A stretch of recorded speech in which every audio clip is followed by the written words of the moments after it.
Assalamu alaikum to all of you and hope you all would be fine. And today our topic is about Kashmir issue. Kashmir issue is very vital for all those candidates who are going to appear in ISSB of Navy, Air Force or Army.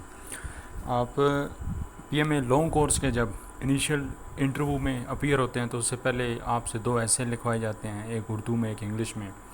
وہاں پہ Kashmir issue کا topic آ رہا ہے، دوبارہ آ سکتا ہے، اور it's a very vital topic. اور آپ کو اس ٹاپک کے اوپر جب ایسے لکھنا پڑ جائے تو آپ کو بہت سارے پوائنٹس لکھنے پڑ سکتے ہیں. ایسے کس فارم میں آتا ہے؟ ایسے اس فارم میں آتا ہے کہ what is Kashmir issue and what is the way forward of Kashmir issue, کہ کشمیر کا مسئلہ ہے کیا اور پھر اس کا حل کیا ہے. ٹھیک ہے، تو آپ نے ایسے لکھنا ہوتا ہے تو اس میں آپ کو ڈیٹیلز تھوڑی سی دینی پڑتی ہیں. جب آپ اسٹڈی کریں گے، جب آپ چیزوں کو سمجھیں گے تو آپ ایک بہت اچھا ایسے لکھنے کے قابل ہو جائیں گے. جب آپ آئی ایس ایس بی میں جائیں گے تو وہاں پہ بھی آپ کو ڈپٹی پریزیڈنٹ کے لیے جو ایسے لکھنا ہوتا ہے وہاں پہ بھی کشمیر ایشو کا ٹاپک آتا ہے. جو آئی ایس ایس بی میں ایسے ہوتا ہے اس کی لینتھ تھوڑی سی بڑی ہوتی ہے، مینس کہ اس کے لیے آپ کو زیادہ نالج کی ضرورت ہے. پھر آئی ایس ایس بی میں ہی جو جی ٹی او کا انڈور سیشن ہوتا ہے اس میں ڈسکشن کے طور پہ بھی یہ ٹاپک آ سکتا ہے کشمیر ایشو کا، اور لیکچرٹ کی فارم میں بھی آ سکتا ہے. آپ سے اسٹریٹ فارورڈ آپ کو ٹاپک دیا جا سکتا ہے کہ کشمیر ایشو ہے کیا اور اس کا آپ کیا سمجھتے ہیں کہ کیسے کشمیر کا حل نکالا جا سکتا ہے. ٹھیک ہے، تو آج کی اس ویڈیو میں ہم یہی ساری چیزیں ڈسکس کریں گے. سو فرسٹ آف آل ہمارے آج کا جو ایسے ہے اس کی آؤٹ لائنس کیا ہیں. سب سے پہلے تو ہم یہ دیکھیں گے کہ واٹ از کشمیر ایشو، کہ کشمیر ایشو ہے کیا، مسئلہ ہے کیا. نیکسٹ ہم کیا ڈسکس کریں گے اور کن چیزوں کو ایکسپلین کریں گے. When Kashmir issue started between Pakistan and India, کہ پاکستان اور انڈیا کے درمیان یہ ایشو ہے اور کب سے ہے. ٹھیک، پھر اس کے بعد ہم یہ دیکھیں گے situation at the time of independence in 1947. 1947 میں جب یہ اسٹارٹ ہوا تو اس وقت سچویشن کیا تھی، صورتحال کیا تھی دونوں ممالک میں یا کشمیر میں، جس کی وجہ سے یہ آگے پھر جو ایشو تھا وہ اتنا بڑھ گیا. اس کے بعد جتنی بھی امپورٹنٹ وارز ہیں ان کو ہم ڈسکس کریں گے بریفلی، اور ہم اس وے میں ڈسکس کریں گے کہ جو چیزیں آپ اپنے ایسے میں اچھے طریقے سے لکھ پاؤ گے. ٹھیک ہے، اس کے بعد ہم یہ دیکھیں گے کہ سلوشن آف کشمیر ایشو، کہ اگر آپ سے انٹرویو میں پوچھا جاتا ہے، آپ سے ایسے میں پوچھا جاتا ہے، یا آپ سے جی ٹی او کے لیکچریٹ میں پوچھا جاتا ہے کہ کشمیر کا ایشو کیا ہے، کس طرح پاکستان کشمیر کا جو ایشو ہے اس کو ریزولو کر سکتا ہے، تو وہ جو چیز آپ کو آج اس ویڈیو میں بتائی جائے گی، اگر آپ نے اس کو سمجھ لیا اچھے طریقے سے اور آپ اس قابل بھی ہو گئے کہ آپ اس کو لکھ پائیں گے، اس کو اپنی ورڈنگ میں ایکسپلین کر پائیں گے، تو آپ کو ایک بہت ہی اچھا مٹیریل مل جائے گا اس پوائنٹ کے اوپر. اور ایک اور بہت امپورٹنٹ چیز ہے، یہ پورا ٹاپک ہے یہ چیز، should Pakistan leave U N O due to no solution of Kashmir. Sometimes آئی ایس ایل بی کے جی ٹی او میں یا لیکچریٹ میں یہ ٹاپک آ جاتا ہے کہ کیا ہمیں یو این او چھوڑ دینی چاہیے، اس کی ممبرشپ کو ہمیں لیفٹ کر دینا چاہیے، کیونکہ یو این او ابھی تک کشمیر کا ایشو جو ہے وہ حل نہیں کر پایا. تو یہ پورا ایک ٹاپک ہے، تو آج وہ ٹاپک بھی کشمیر ایشو میں ہمارا حل ہو جائے گا. ٹھیک، تو سب سے پہلے جو ہمارا پہلا پوائنٹ ہے واٹ از کشمیر ایشو، تو پڑھیے اس کو. Kashmir issue is a territorial conflict between 2 nuclear armed countries of south Asia. دیکھیے یہ جو ورڈنگ یہاں پہ یوز ہوئی ہے نا، nuclear arm countries of south Asia, یہ اس طرح کی ٹرمز ہیں. جب آپ اچھے اچھے آرٹیکلس پڑھیں گے، آپ جب کالمز پڑھیں گے، جب آپ نیوز پیپر پڑھیں گے، اگر آپ نے آئی ایس ایل میں اپیئر ہونا ہے یا آپ نے ویسے بھی اپنی انگلش اچھی کرنی ہے، تو جب آپ نیوز پیپر پڑھتے ہو، آرٹیکلس پڑھتے ہو، تو وہاں سے پھر اس طرح کی ٹرمز آپ کو دیکھنے کو ملتی ہیں. کہ اخبار پڑھنے سے کیا ہوتا ہے کہ آپ کی جو تھنکنگ لیول ہوتا ہے وہ تھوڑا سا امپروو ہوتا ہے، کیونکہ آپ کو نالج ملتا ہے، اور اس کے علاوہ آپ کی جو رائٹنگ سکلز ہوتی ہیں وہ بھی امپروو ہوتی ہیں اخبار پڑھنے سے اور آرٹیکلس پڑھنے سے، اسپیشلی انگلش میں. تو دیکھیے اس بات کو آپ اس وے میں بھی کہہ سکتے تھے، Kashmir issue is a land dispute between Pakistan and India. یہ کیوں ایک ہی بات کو 2 طریقوں سے لکھا ہے؟ یہ اس لیے لکھا ہے کہ یہاں پہ اگر آپ اخبار پڑھو گے تو آپ کی انگلش کچھ اس طرح سے ہو جائے گی، لیکن جب آپ سمپل وے سے چیزوں کو لے کر چلو گے تو پھر آپ جب ایسے لکھو گے تو آپ سٹارٹ اس طرح سے لو گے. اب جب آپ یہاں سے سٹارٹ لوگے تو امپریشن تھوڑا سا اچھا پڑے گا، کہ جہاں سے کیا پتہ چلے گا کہ آپ ریڈنگ اچھی کرتے ہو، اور یہاں سے کیا پتہ چلے گا کہ سمپلی آپ کو بس تھوڑا تھوڑا پتہ ہے. ٹھیک ہے، تو یہاں سے ایک چیز آپ کو سمجھ جانی چاہیے. آگے دوسرے پوائنٹ کے اوپر آ جائیے.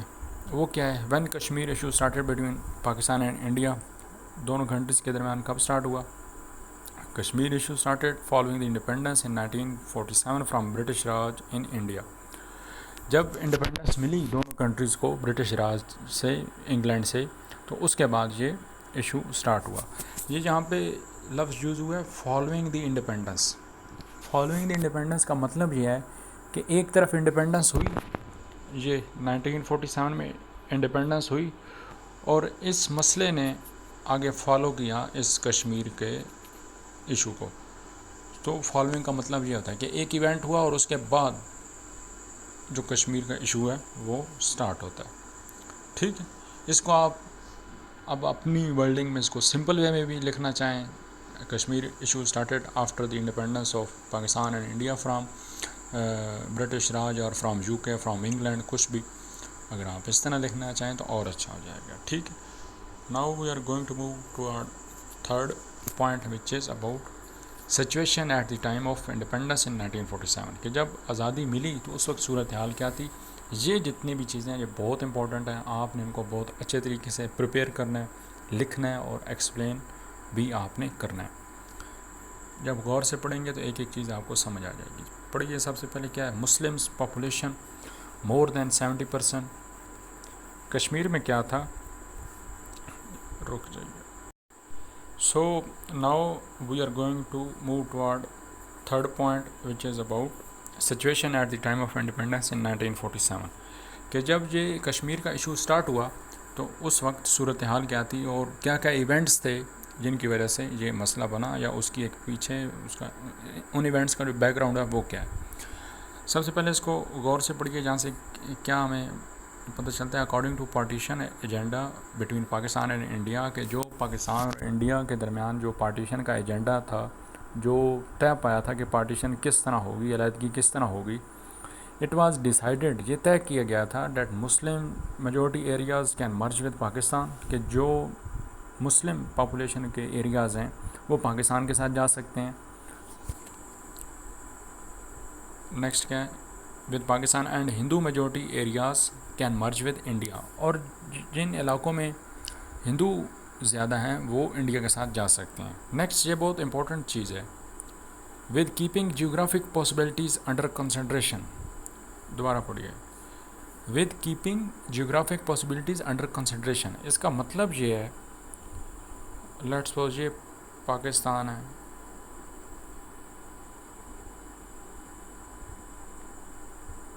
ٹھیک ہے، اور یہ انڈیا ہے.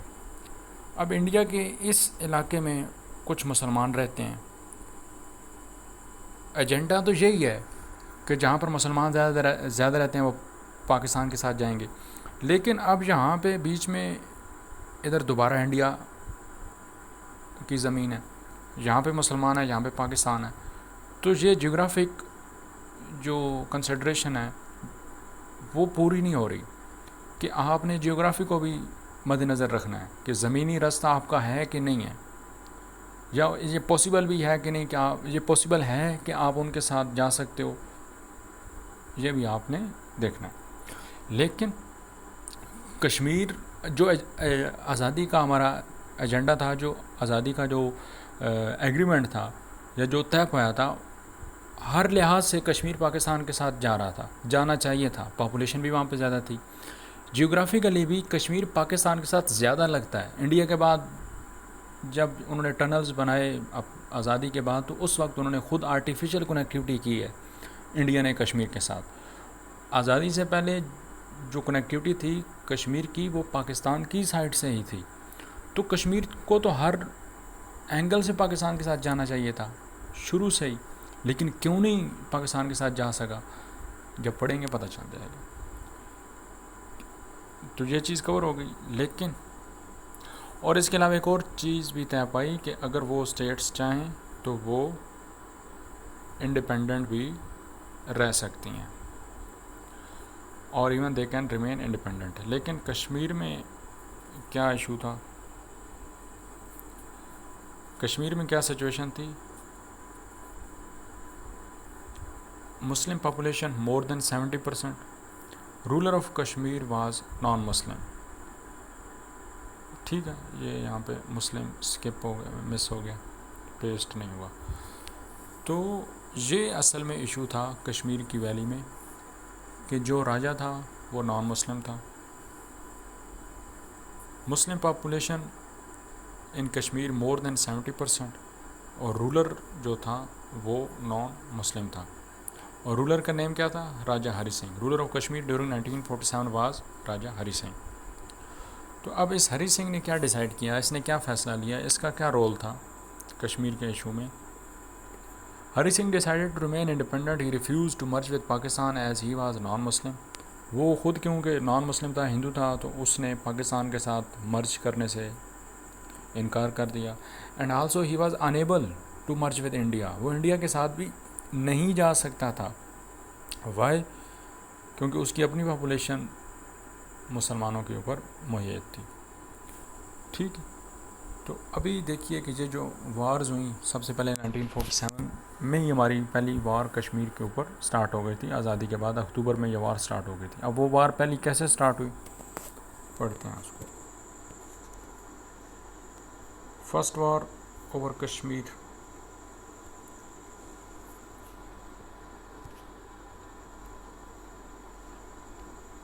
سب سے پہلی وار کیسے سٹارٹ ہوئی؟ How first war over Kashmir started in 1947. In tribes of KPK and Gilgit Baltistan Muslims felt that Hari Singh will merge Kashmir with India.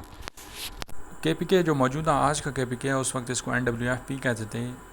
اس علاقے کو کے لوگوں نے اور گلگت بلتستان کے لوگوں نے، جو کہ ابھی پاکستان میں ہے، ان لوگوں نے یہ سوچا، ان کو یہ خدشہ ہوا، دے فیئرڈ، ان کو اس بات کا خوف تھا، انہوں نے اس بات کا احساس کیا کہ ہری سنگھ انڈیا کے ساتھ چلا جائے گا اور کشمیر کو انڈیا میں مرج کر دے گا. تو انہوں نے ایکشن کیا لیا؟ دس ٹرائبز مین کا مطلب ہے قبائلی لوگ. ٹھیک ہے، تو قبائلی لوگوں نے کیا کیا؟ Tribesmen started war against Hari Singh for independence of Kashmir and they fought for their freedom. قبائلی لوگوں نے کشمیر کی آزادی کے لیے جنگ شروع کر دی، بغاوت انہوں نے ڈکلیئر کر دی. کس کے اگینسٹ؟ ہری سنگھ کے اگینسٹ. KPK سے پاکستانی گئے، اور کشمیر ویلی میں گلگت بلتستان بھی اس وقت آتا تھا. ٹھیک، یہ پورا میپ ہے کشمیر کا. 1947 سے پہلے یہ پورا کشمیر تھا. ٹھیک، تو کیا ہوا جب 1947 میں ہمیں آزادی ملی؟ یہ جہاں KPK سے ٹرائبز مین یہاں پہنچے گلگت بلتستان میں. گلگت بلتستان میں بھی جو لوگ تھے، قبائلی لوگ تھے، انہوں نے بھی اس کشمیر میں ہی ہری سنگھ کی جو فورس تھی، جو گورنمنٹ تھی، اس کو ماننے سے انکار کر دیا اور جنگ سٹارٹ کر دی. ٹھیک ہے، تو اب یہ کشمیر، یہ جو آج انڈیا کے پاس ہے، یہ پاکستان کے پاس ہے، یہ کیسے، کتنا ملا، کیسے ملا، یہ ساری چیزیں ہم جب اینڈ کریں گے تو ہمیں پتہ چل جائے گا.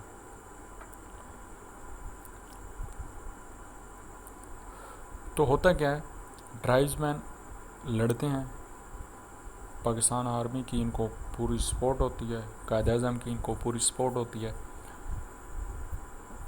رزلٹس کیا آتے ہیں اس وار کے؟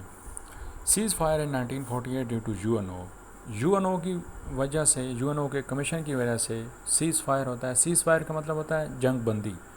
فائر کو روک دیا جاتا ہے، کہ جو لڑائی ہوتی ہے اس کو روک دیا جائے. ایگریمنٹ ہو گیا 1948 میں. 1 سال کے بعد ہوا ہے یہ. 1 سال کشمیر کے ایشو کے اوپر جنگ ہوتی رہی ہے، ایشوز بنتے رہے ہیں. ٹھیک ہے، UN کے کمیشن کی وجہ سے، یونائٹڈ نیشن سیکورٹی کونسل کے کمیشن کی وجہ سے ایک سیز فائر دونوں کنٹریز میں طے پا گیا. کب؟ 1948 میں. اور پھر اس کے بعد کیا ہوتا ہے، یہ اس چیز کے اوپر آپ نے مسٹ غور کرنا ہے. Formation of ceasefire line in 1949. 1948 میں نہیں، کچھ بچے MCQs 1948 کا ٹک کر دیتے ہیں جب یہ پوچھا جاتا ہے کہ سیز فائر لائن ڈرا کب بنی تھی، کب اس کا ایگریمنٹ طے پایا کہ دس از اے سیز فائر لائن. تو وہ 1948 میں نہیں ہے، وہ 1949 میں ہے۔ ایگریمنٹ ہوا سیز فائر کا کہ یہ سیز فائر ہے، یہاں پہ سب رک جائیں، لیکن وہ جو آفیشیلی لائن ڈرا ہوتی ہے وہ کب ہوتی ہے؟ 1949 میں۔ تو آپ نے اس بات کو لازمی ذہن میں رکھنا ہے۔ کیا بات ہے یہ بتا رہے ہیں ہم، یہ سیز فائر لائن ڈرا کی گئی تھی 1948 میں، طے پائی گئی کہ یہاں پہ پاکستان رہے گا اور یہاں پہ انڈیا رہے گا، لیکن یہی لائن پھر 1949 میں باقاعدہ ایگریمنٹ کے طور کے اوپر دونوں کنٹریز کی طرف سے مان لی گئی۔ اور ابھی آج کل اس کا نیم کیا ہے؟ LOC۔ وہ کب چینج ہوا؟ شملہ ایگریمنٹ کے دوران 1972 میں، ذوالفقار علی بھٹو اور اندرا گاندھی کے درمیان، ٹھیک ہے۔ اور LOC کی لینتھ کتنی ہے؟ 740 کلومیٹر۔ بہت امپورٹنٹ کویشچنز ہیں جیوگرافی کے ریلیٹڈ، ٹھیک ہے۔ تو کیا چیزیں ہوئیں کشمیر کی جو پہلی وار تھی اس کے بعد؟ تو کیا چیز ہوئی؟ رزلٹ کیا آیا وار کا؟ سیز فائر لائن ڈرا کی گئی، اور اس کے بعد Pakistan got control of AJK، Azad Jammu Kashmir, India got control of Ladakh and Jammu Kashmir. یہ ایریاز ہیں جو بعد میں پاکستان نے کنٹرول کیے، اور ابھی تک بھی پاکستان کے پاس وہی ہیں۔ انڈیا نے جو کنٹرول کیے اس وقت 1948 میں، ابھی تک ان کے پاس وہی ہیں۔ یہ گلگت بلتستان اور یہ آزاد کشمیر کا ایریا ہے، یہ والا، یہ بیچ میں، اور یہ اوپر سارا گلگت بلتستان ہے، یہ پاکستان کے پاس ہے آج تک۔ اور یہ جموں کشمیر اور لداخ کا ایریا یہ انڈیا کے پاس ہے آج تک، ٹھیک ہے۔ تو یہ وار کا رزلٹ اس وقت نکلا اور ابھی تک آج بھی یہی ہے۔ اس کے بعد 1965 کی بھی وار ہماری کشمیر ایشو کے اوپر ہی ہوئی تھی، لیکن بعد میں وہ پھر انٹرنیشنل وار میں کنورٹ ہو گئی جب انڈیا نے لاہور کے بارڈر کے اوپر اٹیک کیا۔ پاکستان آرمی نے آپریشن سٹارٹ کیا، آپریشن جبرالٹر کشمیر میں۔ اب یہ 1965 کے ایونٹ کی باتیں آپ کو ایسے میں لکھنے کی ضرورت نہیں ہے، آپ کو آلریڈی دیکھیے اوپر بہت ساری چیزیں پتہ چل چکی ہیں۔ ابھی تو بیسک چیز کیا ہے؟ بیسک چیز سلوشن ہے، سلوشن دیکھیے گا، اس کے اوپر آپ نے اپنی جو ایکسپینشن ہے، اپنا جو ایسے ہے اس کو بڑھانا ہے کہ اس کا سلوشن کیا ہے۔ باقی تو یہ ساری ہسٹری کی باتیں ہیں، یہ ہسٹری کی باتیں تو سب بچے لکھ کے آ جائیں گے کہ وہ ہری سنگھ نان مسلم تھا اور پہلی وار ہوئی، اور کچھ بچے ہو سکتے ہیں بہت اچھی باتیں لکھتے ہیں کہ ہماری اس وقت اتنی آرمی اسٹرانگ نہیں تھی، اور جو پاکستان آرمی تھی اس میں جو افسران تھے وہ زیادہ سے زیادہ انگریز تھے، اور انڈیا کی آرمی میں بھی انگریز تھے، اور وہ یہ نہیں چاہتے تھے کہ دونوں طرف جنگ ہو، کیوں نہ کہ دونوں طرف کچھ نہ کچھ فوجی انگریزوں کے بھی مرنے تھے۔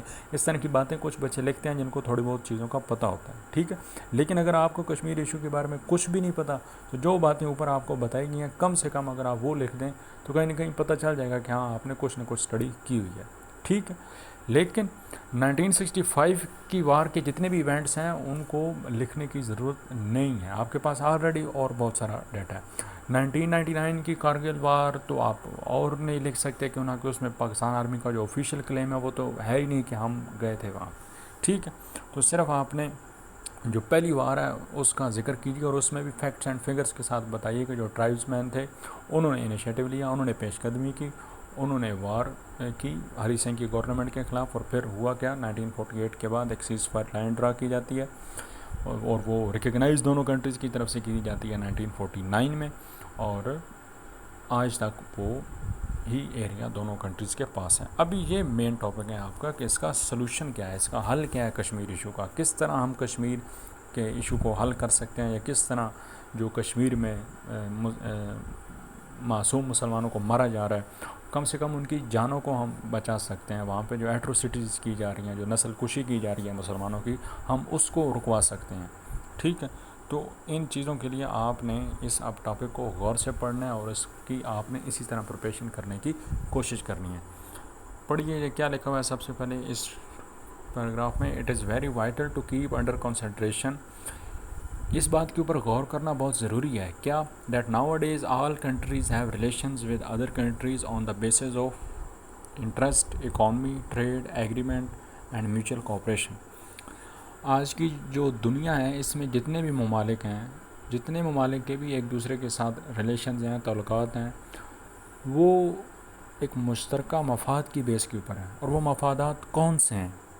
وہ اکانومی کے ہیں، وہ تجارت کے ہیں، معاہدوں کے ہیں اور میوچل کوآپریشن کے ہیں کہ گیو اینڈ ٹیک کی پالیسی ہے کہ آپ ہمارے لیے کام کریں، ہم آپ کے لیے کریں، آپ ہمارے کام آئیں گے، ہم آپ کے کام آئیں گے. ٹھیک ہے. نیکسٹ چیز کیا ہے؟ And due to these reasons they support each other in global issues. اور ان وجوہات کی وجہ سے جتنے بھی ممالک ہیں وہ ایک دوسرے کو گلوبل ایشوز کے اوپر سپورٹ کرتے ہیں. ٹھیک ہے. دیکھیے اسرائیل اور یو ایس اے کے ریلیشن بہت اچھے ہیں. ٹھیک ہے.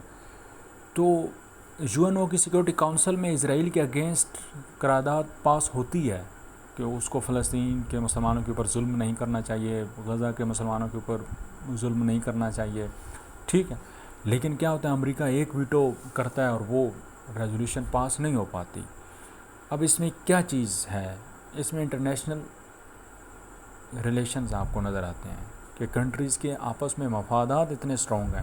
اب ہم یہ دیکھیں گے کہ ہم اپنے مفادات ان کنٹریز کے ساتھ اس طرح کیسے بنائیں گے کہ وہ بھی ہمیں انٹرنیشنل ایشوز کے اوپر بہت کھلے دل سے سپورٹ کریں. ٹھیک ہے. سمپل وے میں بات بتانے کا یہ مقصد تھا. ٹھیک ہے. اس کے بعد کیا ہوتا ہے، ان ڈیولپ کنٹریز اور countries under development will face problems in their global issues. اب یہ تو ڈیولپ کنٹریز ایسا کرتے ہیں کہ وہ ایک دوسرے کو انٹرنیشنل ایشوز میں سپورٹ کرتے ہیں، لیکن جو کنٹریز ڈیولپ نہیں ہیں، جو کنٹریز ترقی یافتہ نہیں ہیں، یا جو کنٹریز جو ابھی ترقی کر رہے ہیں، جن میں پاکستان بھی ہے، پاکستان ترقی موسٹ ڈیولپ کنٹری نہیں ہے، انڈر ڈیولپمنٹ، ابھی ہم ڈیولپمنٹ کر رہے ہیں. ٹھیک ہے. تو ان کنٹریز کے لیے کیا ہوتا ہے کہ ان کو بہت ہی مشکلات کا سامنا کرنا پڑتا ہے اپنے انٹرنیشنل ایشوز میں، اپنے گلوبل ایشوز میں. ٹھیک ہے. Because no one is there to stand along side with them. اب یہ جو کمزور کنٹریز ہیں ان کے ساتھ ہوتا کیا ہے کہ کوئی کھڑا ہونے والا ان کے ساتھ نہیں ہوتا. تو اب یہ جو کمزور کنٹریز ہیں، یا ہم کمزور کنٹریز کی ٹرم نکال کے اگر یہ کہیں گے، اگر پاکستان نے بھی یہی جو اسٹیٹس ہے وہ اچیو کرنا ہے کہ دنیا کا ہر ملک ہمیں سپورٹ کرے، یا دنیا کے امپورٹنٹ کنٹریز ہمیں سپورٹ کریں جس کی وجہ سے ہمارا کشمیر کا ایشو حل ہو سکے، تو وہ ہمیں کیا کرنا پڑے گا. ہم نے کل فلسطین ایشو ڈسکس کیا تھا، اس میں بھی ہم نے اس پکچر کو سالو کیا تھا کہ اگر مسلمانوں نے دنیا سے اپنے جو مطالبات ہیں وہ منوانے ہیں، یا مسلمانوں نے اگر اپنا جو کھویا ہوا مقام ہے وہ پانا ہے، تو وہ کیسے پانا ہے؟ دنیا میں رول پلے کر کے. دنیا جب آپ کے اوپر ڈپینڈنٹ ہوتی ہے تو دنیا آپ کے پاس آتی ہے. جب آپ دنیا کے اوپر ڈپینڈنٹ ہوتے ہیں تو بہت مسائل پیدا ہوتے ہیں آپ کے لیے. ٹھیک ہے. تو اگین ہم اسی پکچر کو آج ڈسکس کریں گے جیسے ہم نے کل کیا تھا فلسطین کے ایشو میں. دیکھیے جہاں پہ سب سے بڑی اکانومی ہے دنیا میں یو ایس اے کی، اس کے بعد چائنا کی ہے، پھر دیکھیے جاپان ہے، جرمنی ہے، یونائٹڈ کنگڈم ہے، فرانس ہے. اکانومی کا مطلب کیا ہے؟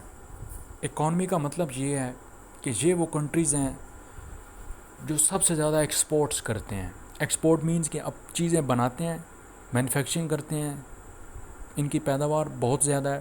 اور نہ صرف ان کے اپنے ملک میں پیداوار ہے، یہ وہ چیزیں بنا کر دوسرے ممالک کو بھی بیچتے ہیں.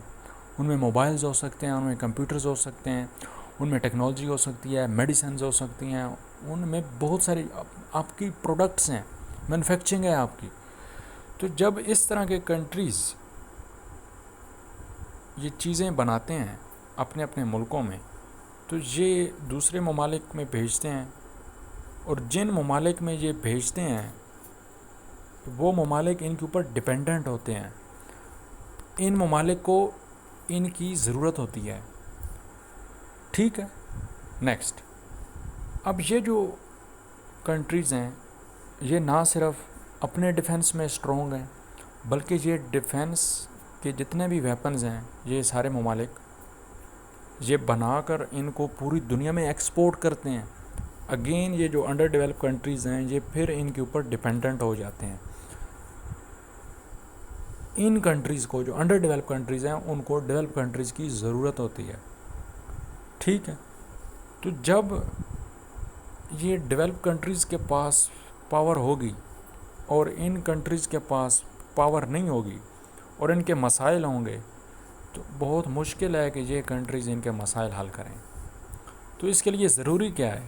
ان ممالک کے لیے کہ وہ بھی ان کے ساتھ کھڑے ہو جائیں، ان کی صفوں میں شامل ہو جائیں کہ جس طرح یہ ڈیولپ ہیں یہ کنٹریز بھی اسی طرح ڈیولپ ہو جائیں،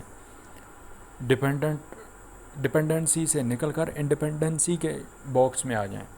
ڈپینڈنسی مطلب کیا کہ آپ کسی کے اوپر ڈپینڈنٹ ہو، آپ کو ضرورت ہے کسی کی، اور انڈیپینڈنٹ مینس کہ آپ آزاد ہو، آپ خود کفیل ہو، آپ خود سب کچھ کر سکتے ہو، آپ کو کسی کی ضرورت نہیں ہے بلکہ کسی کو آپ کی ضرورت ہے۔ ٹھیک ہے، تو اب اس پیراگراف کو پڑھیے جو آپ نے لکھنا بھی ہے اس کے سلوشن میں۔ Pakistan will improve its role at international level especially in economy، کہ جب ہم اپنا رول انٹرنیشنل لیول پہ بڑھائیں گے، امپروو کریں گے، بہتر کریں گے، خاص طور پہ اکانومی اپنی اچھی کریں گے، then we will be able to achieve attraction of other countries toward our issues، تب ہم اس قابل ہوں گے کہ جتنے بھی دوسرے ممالک ہیں ان کو ہم اپنی طرف آگاہ کر سکیں گے کہ ہمیں سپورٹ کیجیے یا ہمارے لیے یہ کام کیجیے۔ ٹھیک ہے، نیکسٹ کیا چیز ہے؟ After improving economy Pakistan will not be dependent on world, تو جب ہماری اپنی اکانومی اچھی ہوگی، جب ہمارے اپنے ملک میں روزگار بہت زیادہ ہوگا، جب ہمارے اپنے ملک میں ڈیفنس کے جتنے بھی ویپنز ہیں وہ بنائے جاتے ہوں گے، تو پھر ہم F-16 امریکہ سے نہیں لیں گے۔ اگر ہمارے اپنے ملک میں ایجوکیشن کی بہت زیادہ مواقع ہوں گے تو پھر ہمارے لوگ امریکہ نہیں پڑھنے جائیں گے، ہمارے لوگ UK میں اسکالرشپ کے اوپر نہیں پڑھنے جائیں گے، ہمارے لوگ آسٹریلیا میں آئٹس کر کے نہیں جائیں گے۔ ہمارے اپنے ملک میں ہی جو ایجوکیشن کا معیار ہے وہ اتنا اچھا ہو جائے گا کہ ہم دوسرے ممالک کے اوپر ڈپینڈنٹ نہیں ہوں گے۔ ٹھیک ہے، ہمارے اپنے ملک کا جب انفراسٹرکچر اتنا اچھا ہو جائے گا کہ دوسرے ممالک کی کمپنیز جہاں آ کر کام کریں گی تو ہماری جو کمپنیز ہیں وہ باہر نہیں جائیں گی۔ ابھی جب آپ کے ملک کی اکانومی جب خراب ہوتی ہے تو اس سے ہوتا کیا ہے کہ جو اپنے ملک کی انویسٹمنٹ ہوتی ہے وہ بھی باہر چلی جاتی ہے۔ کیونکہ ملک میں ماحول نہیں ہوتا اس طرح کا، ہیومن ریسورس اس طرح کا نہیں ہوتا، اس طرح کا انفراسٹرکچر نہیں ہوتا، گورنمنٹ کی پالیسیز اس طرح کی نہیں ہوتی کہ جو بزنس کو سپورٹ کر سکیں، جب بزنس کو سوٹ کرتی ہوں۔ ٹھیک ہے، تو اکانومی کو ڈیولپ کرنے کے بہت سارے طریقے ہوتے ہیں، اکانومی کے بہت سارے فیکٹرز ہیں۔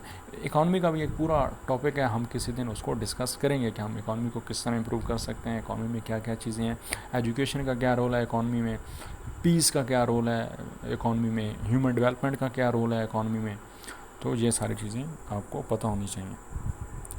نیکسٹ کیا بات ہے؟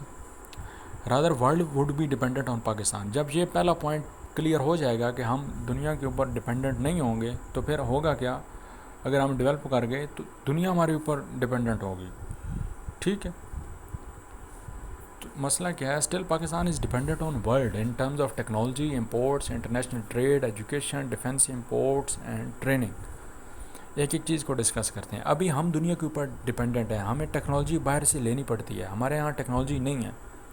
ٹھیک ہے، امپورٹس کرنی پڑتی ہیں۔ امپورٹس کا مطلب ہوتا ہے درآمد، جو آپ کے ملک میں چیزیں آتی ہیں، اور ایکسپورٹس کیا ہوتی ہیں کہ جو آپ کے ملک سے چیزیں جاتی ہیں۔ انٹرنیشنل ٹریڈ، ہمیں انٹرنیشنل ٹریڈ اپنی بڑھانی پڑے گی، اس کو اور مزید اچھا کرنا پڑے گا دنیا کے ساتھ۔ ایجوکیشن کو اچھا کرنا پڑے گا، اور ڈیفنس، امپورٹس اور ٹریننگ میں بھی کیا کیا چیزیں ہیں، ہمیں ان کے اوپر بہت ہی غور کرنا چاہیے۔ ٹھیک ہے، تو ابھی ہم ڈپینڈنٹ ہیں کن کے اوپر؟ دوسرے ممالک کے اوپر۔ یہ ٹریننگ کا کیا مطلب ہے؟ ہمارے بہت سارے آفیسرز ٹریننگ کے لیے جاتے ہیں آسٹریلیا میں، انگلینڈ میں، امریکہ میں۔ Why? Because still we are under develop. ان کے ہاں جو ٹریننگ کی جو فیسلٹیز ہیں، جو ٹریننگ کے پروسیس ہیں، جو سیشنز ہیں، جو ایک ان کا سسٹم ہے، وہ ہمارے سے بہت زیادہ ایڈوانس ہے۔ تو ہمارے آفیسرز کو، ہماری آرمی کے آفیشلز کو وہاں جا کے ٹریننگ لینی پڑتی ہے۔ تو اگر ہم ان کے ساتھ تعلقات اچھے نہیں کریں گے تو یہ ٹریننگ کا ایشو بنے گا۔ یہ ڈیفنس امپورٹس ہمیں ان سے لینی پڑتی ہیں کیونکہ ہم ان کے اوپر ڈپینڈنٹ ہیں۔ میں نے ایک بہت بڑی اگزامپل آپ کو دی کہ F-16 ہم نے امریکہ سے لیا تھا۔ تو اگر ہمارے یہاں اتنی ڈیولپمنٹ ہوتی یا ہمارا جو ڈیفنس، ہماری ڈیفنس کی جو مینوفیکچرنگ انڈسٹری ہے وہ اتنی اسٹرانگ ہو جاتی تو ہم F-16 لینے کے لیے امریکہ کے اوپر ڈپینڈنٹ نہ ہوتے، بلکہ ہم خود اپنے ہی جو ویپنز ہیں ان کو بناتے ہیں. ٹھیک. تو جب آپ کسی کے اوپر ڈپینڈنٹ ہوتے ہیں تو پھر آپ کو بہت ساری مشکلات ہوتی ہیں. ٹھیک ہے. تو یہ ہمارا جو ایک اس کا سلوشن کے دو ہاف ہیں. ایک ہم نے کور کر لیا اور دوسرا یہ ہے کہ کیا ہمیں یو این او کو چھوڑ دینا چاہیے کہ جو، اور یہ میں نے آپ کو بتایا تھا کہ یہ یو این او کا علیحدہ ٹاپک بھی ہوتا ہے آئی ایس ایس بی میں، کہ ایک ٹاپک آتا ہے کہ پاکستان کا ایشو جو ہے کشمیر کا وہ حل نہیں ہو پا رہا یو این او سے، تو کیا یو این او کی جو ممبرشپ ہے چھوڑ دینی چاہیے؟ تو کیا ہے. As we usually say that UNO is unable to solve the issue of Kashmir and Pakistan should left UNO. ہم جیسے عموماً کہتے ہیں کہ کشمیر جو ایشو ہے وہ یو این او سے حل نہیں ہو رہا، تو کیا ہمیں چھوڑ دینی چاہیے؟ نہیں چھوڑنی چاہیے ممبرشپ تو آپ نے نہیں چھوڑنی. لیکن آپ اپنے پوائنٹ کو ایکسپلین کیسے کرو گے، کیسے آپ آرگومنٹس دو گے، کیسے لاجک کے ساتھ بات کرو گے کہ کیوں نہیں چھوڑنی چاہیے؟ آپ کیسے سمجھتے ہیں کہ اگر یو این او میں رہ کے ہی کشمیر کا ایشو حل ہونا ہے تو اس کا آپ میتھڈ بتائیے کس طرح یو این او میں پھر رہ کے ہم کر سکتے ہیں. ٹھیک ہے. یہ پوائنٹس پڑھیے.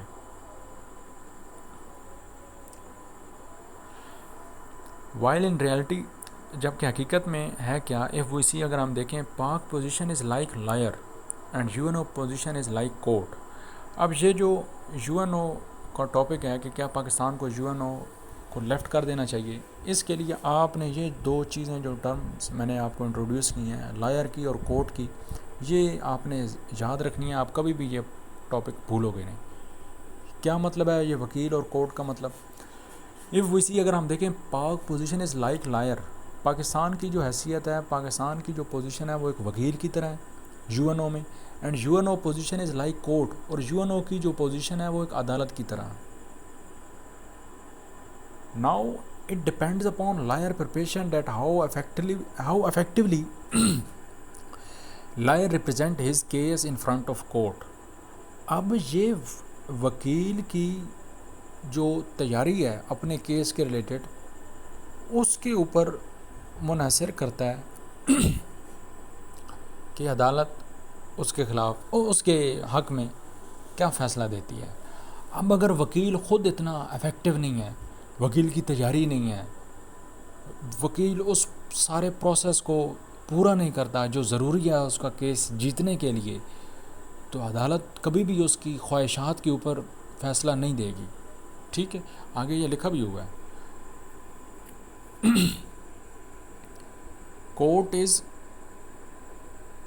Court is not going to announce result on the wishes and desires of lawyer.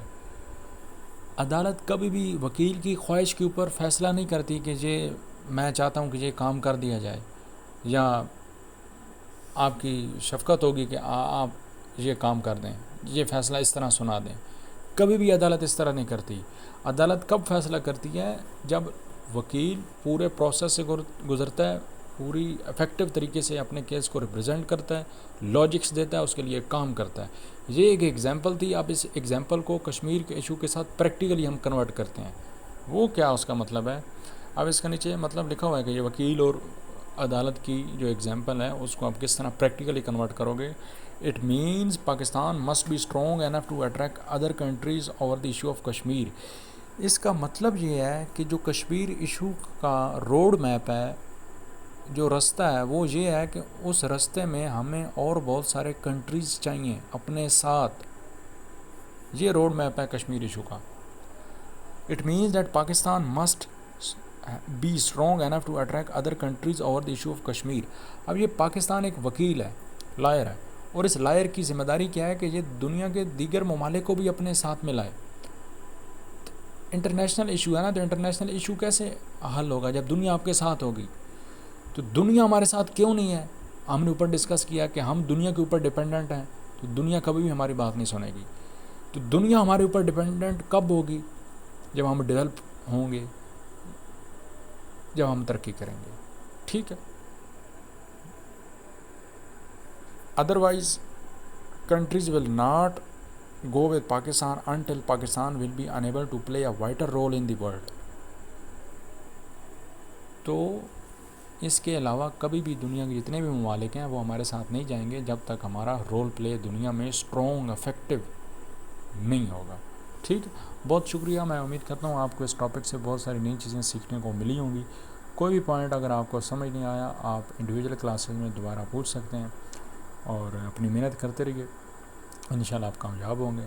اللہ آپ کو کامیاب کرے. بہت شکریہ. اللہ حافظ.